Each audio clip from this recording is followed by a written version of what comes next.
ಈ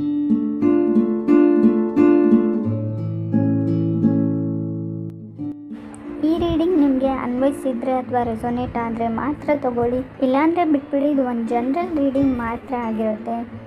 emperor card ಬಂದಿದೆ, ಹಾಗೆ ನಿಮ್ಮ ಚಾರ್ಟ್ ಕೂಡ ಇದೆ ನನ್ನ ಹತ್ರ. ಸೊ ಎಂಪರರ್ ಕಾರ್ಡ್ ವಿತ್ ನಿಮ್ಮ ಚಾರ್ಟ್ನ ನೋಡಿದಾಗ ಬೀಯಿಂಗ್ ಇನ್ ಕಂಟ್ರೋಲ್, ಸೊ ತುಂಬ ಕಂಟ್ರೋಲ್ಡ್ ಆಗಿರ್ತ ಮಂತ್ರಲ್ಲಿ. ಸೊ ನನ್ನ ಕಂಟ್ರೋಲಲ್ಲಿ ನಾನು ಇರಬೇಕು, ಯಾವುದೇ ಕಾರಣಕ್ಕೂ ನನ್ನ ಮಾತಿಂದ ಆಗಲಿ, ನನ್ನ ಬಿಹೇವಿಯರಿಂದ, ನನ್ನ ಆ್ಯಕ್ಟಿವಿಟೀಸಿಂದ ಯಾರಿಗೂ ಹರ್ಟ್ ಆಗಬಾರ್ದು, ಅದು ವಿಯರ್ಡ್ ಆಗಿ ಕಾಣಬಾರ್ದು ಬೇರೆಯವ್ರಿಗೆ ಅಂತ ಅಂದ್ಕೊಳ್ತೀರ. ಹಾಗೆ ಕೂಡ ಯಾರಾದರೂ ನಾನು ಸುಮ್ಮನೆ ಇರಲ್ಲ, ಯಾರಾದರೂ ನನ್ನ ಕೆಣಕಿದ್ರೆ ಅನ್ನೋ ಆ್ಯಟಿಟ್ಯೂಡ್ ಕೂಡ ನಿಮ್ಮ ಹತ್ರ ಇರುತ್ತೆ ಅಂತ ಕಾರ್ಡ್ ಹೇಳುತ್ತೆ. ಡೈರೆಕ್ಟಾಗಿ ಹೇಳಬೇಕಾದ್ರೆ ನೀವು ನಿಮಗೋಸ್ಕರ ಇರುವಂಥ ಮಂತು ಅಂತ ಹೇಳ್ಬೋದು. ರೀಚಿಂಗ್ ದಿ ಟಾಪ್ ಅಂತ ಹೇಳ್ತೀನಿ ನಾನು ಎಂಪರರ್ ಕಾರ್ಡ್ ಇರೋದ್ರಿಂದ. ಶೋ ಆಫ್ ಟೈಮ್, ಕೆಲವ್ರಿಗೆ ಅನಿಸ್ಬೋದು ಇಲ್ಲೆಲ್ಲೂ ಲವ್ ಇಲ್ಲ, ದೇರ್ ಈಸ್ ನೋ ಲವ್ ಅಂತ ಅನಿಸುತ್ತೆ ನಿಮಗೆ. ಸೆಕೆಂಡ್ ಕಾರ್ಡ್ ಲವರ್ಸ್ ಕಾರ್ಡ್ ಬಂದಿದೆ, ಇಲ್ಲ ಅಂತ ಅಂದ್ಕೊಂಡ್ರು ಕೂಡ. ಸೊ ಡೈಲಿ ವೇಕಪ್ ಆದಾಗ ನೀವೇನೋ ಸ್ಯಾಡ್ ಮೂಡಲ್ಲಿ ಹೇಳಲ್ಲ, ತುಂಬ ಮೋಟಿವೇಟೆಡ್ ಆಗಿರ್ತೀರ. ಈ ಮಂತು ವೇಕಪ್ ಕಾಲ್ ಥರ ಇರುತ್ತೆ. ಎಲ್ರಿಗೂ ಹೆಲ್ಪ್ ಮಾಡ್ತೀರಾ ಫೈನಾನ್ಷಿಯಲಿ.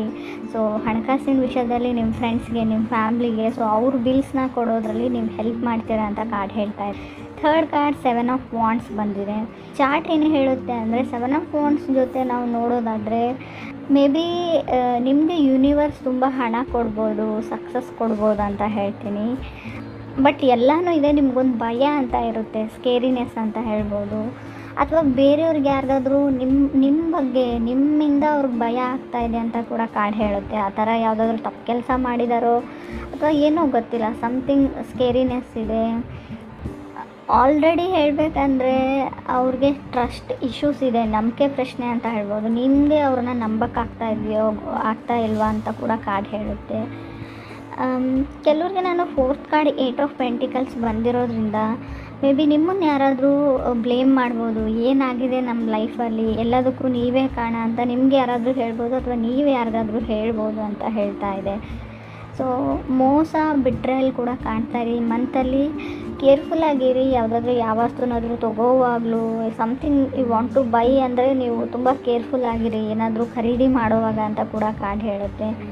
ಕೆಲವರಿಗೆ ಒಂಥರ ಒಳಗೊಳಗೆ ಒಂದು ಇನ್ಸೆಕ್ಯೂರಿಟಿ ಕಾಡುವಂಥ ಚಾನ್ಸಸ್ ಇದೆ. ಕೆಲವ್ರು ಮಾತ್ರ ನನಗೆ ಲವರ್ಸ್ ಕಾರ್ಡ್ ಜೊತೆ 8 ಆಫ್ ಪೆಂಟಿಕಲ್ಸ್ ಬಂದರೆ ನಾವು ಏನು ಹೇಳ್ತೀವಿ ಅಂದರೆ ಆಲ್ ದಿ ನೈಟ್ ಯಾರ ಜೊತೆ ನಾವು ಕಮ್ಯುನಿಕೇಟ್ ಮಾಡ್ತೀರಾ ಫೋನಲ್ಲಿ ಅಂತ ಹೇಳುತ್ತೆ. ಇಡೀ ರಾತ್ರಿ ಮಾತಾಡ್ತಾನೆ ಇರ್ತೀರ. ಪ್ರಾಬಬ್ಲಿ ಅವರು ಸಿಂಹ ರಾಶಿಯವರು ಅಥವಾ ಮೇಷ ಅಥವಾ ನಿಮ್ಮದೇ ರಾಶಿಯವರು ಕೂಡ ಆಗಿರ್ಬೋದು. ಕೆಲವ್ರಿಗೆ ಧನುರ್ ರಾಶಿಯವರು ಅಂತ ಕೂಡ ಹೇಳ್ತಾ ಇದೆ ಕಾರ್ಡು. ಕೆಲವರಿಗೆ ಕ್ಯಾನ್ಸರ್ ಅಂತ ಕೂಡ ಕಾರ್ಡಲ್ಲಿ ಶೋ ಆಗ್ತಾ ಇದೆ. ರೈಟ್ ನಾವು ಹೇಳಬೇಕಂದ್ರೆ ಸಿಂಹರಾಶಿಯವ್ರ ಜೊತೆ ಕೆಲವ್ರಿಗೆ ಮಾತ್ರ, ಎಲ್ರಿಗೂ ಅನ್ವಯಿಸಲ್ಲ. ತುಂಬ ಹಿಂದೆ ರಿಲೇಷನ್ಶಿಪ್ಪಲ್ಲಿ ಇದ್ರಿ, ಇವಾಗಲೂ ಇದ್ದರೆ ಒಂದು ಹೇಟ್ರೇಡ್ ಥರ, ಒಂದು ದ್ವೇಷ ಬೆಳ್ಕೊಳ್ಳೋಂಥ ಚಾನ್ಸಸ್ ಇದೆ ಅಂತ ಹೇಳುತ್ತೆ. ತುಂಬ ಕೆರಿಯರ್ ತುಂಬ ಚೆನ್ನಾಗಿದೆ ಅಂತ ನಾನು ಹೇಳ್ತೀನಿ. ಬಿಕಾಸ್ 5th ಕಾರ್ಡ್ ನನಗೆ 10 ಆಫ್ ಪೆಂಟಿಕಲ್ಸ್ ಬಂದಿದೆ. ಕನ್ಸ್ಟ್ರಕ್ಷನ್ ಬಿಸ್ನೆಸ್ಸಲ್ಲಿರೋರಿಗೆ, ಆಲ್ಮೋಸ್ಟ್ ಬಿಸ್ನೆಸ್ ಮಾಡೋರಿಗೆ, ಸಮಥಿಂಗ್ ಏನೋ ಕಟ್ತಾ ಇದ್ದೀರಾ, ಬಿಲ್ಡ್ ಮಾಡ್ತಾ ಇದ್ದೀರಾ, ಅಥವಾ ನಿಮ್ಮ ಮನೆಯೇ ನೀವು ಕಟ್ತಾ ಇರ್ಬೋದು ಅಂತ ಕೂಡ ಹೇಳ್ತಾ ಇದೆ.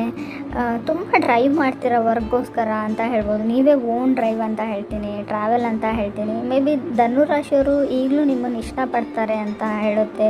ಕೆಲವ್ರಿಗೆ ಹೊಸದಾಗಿ ಕೂಡ ಇರ್ಬೋದು. ರಿಯಲ್ ಎಸ್ಟೇಟ್ ಅಥವಾ ತುಂಬ ಜನರ ಜೊತೆ ನೀವು ಕೆಲಸ ಮಾಡ್ತೀರಾ, ಬಿಸ್ನೆಸ್ ಪಾರ್ಟ್ನರ್ಸ್ ಇದ್ದಾರೆ ಅಂದರೆ ಮೇ ಬಿ ಅವ್ರು ನಿಮಗೆ ಮೋಸ ಮಾಡೋ ಚಾನ್ಸಸ್ ಇದೆ. ಎಲ್ರಿಗೂ ಅಲ್ಲ ಫ್ರೆಂಡ್ಸ್, ಕೆಲವರು.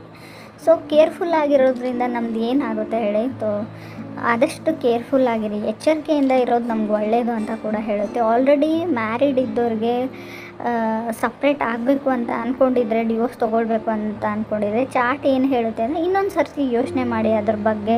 ಸೊ ಆಮೇಲೆ ರಿಗ್ರೆಟ್ ಮಾಡ್ಕೊಳ್ಳೋವಂಥ ಚಾನ್ಸಸ್ ಇದೆ ಅಂತ ಕೂಡ ಕಾರ್ಡ್ಸು ಹೇಳ್ತಾ ಇದೆ. ರೀಥಿಂಕ್ ಮಾಡಿ.